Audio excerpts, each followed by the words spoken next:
I'm Uwe Bott. I'm an economist and political analyst, advising large financial institutions and corporations on risk management issues, especially those related to geopolitical and economic risk.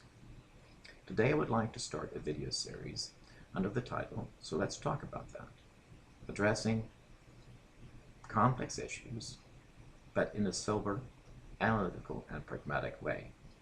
In the end, I would like to always provide some key guidelines for financial institutions and large corporations in addressing the issues or the risks that were identified in my brief review. Today, I would like to talk about the Eurozone. We are all familiar with the fact that the Eurozone has been in crisis for almost 4 years by now. The reasons for the crisis have been debated throughout. However, it is really not a very complex matter at the end. What is required for a monetary union, for a region or for a country to maintain one currency?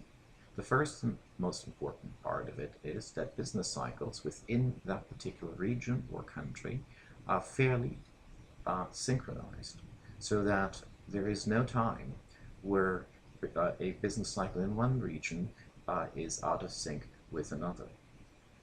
Why is this important? Because interest rates are set for the entire region, and if they are not applicable because of different business cycles to different parts of the region, then we have what we are referring to in economics as asymmetric shocks.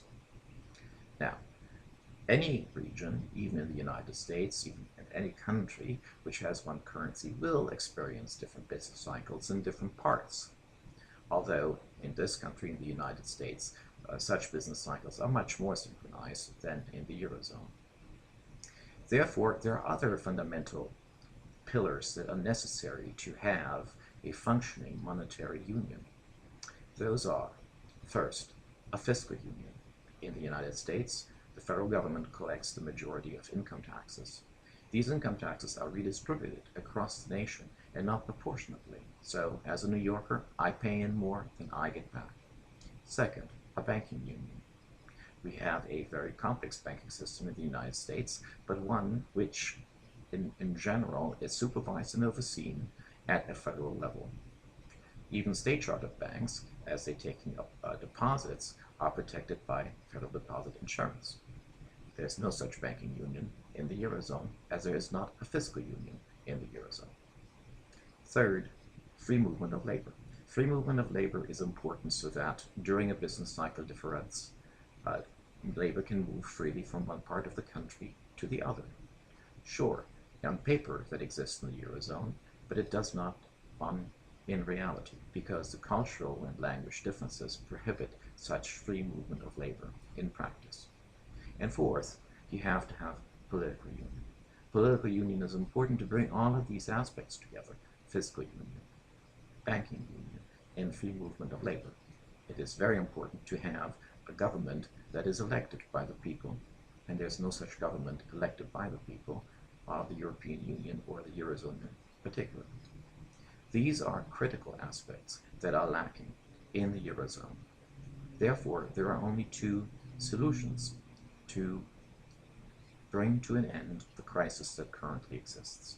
First, you might suddenly and abruptly introduce all of these pillars into the monetary union. But this requires the surrender of sovereignty on behalf of all of those 17 countries that are currently in the Eurozone. It is a very, very unlikely outcome. What has been done instead has been to provide aid packages to those countries that are suffering the most. But they have come with very strict conditionality, driving these countries in ever greater contractions and leading to ever greater pain and social suffering. This is not a sustainable course, and it is also not a course that rectifies the deficiencies of the structural aspects of the monetary union as it is the case in the Eurozone. Therefore, there's only really one other solution that is likely, and that is the dissolution of the Eurozone.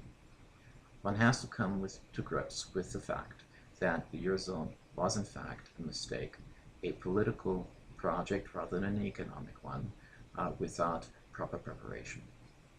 Now, that too is an unlikely outcome, as policymakers are very unwilling to take these steps.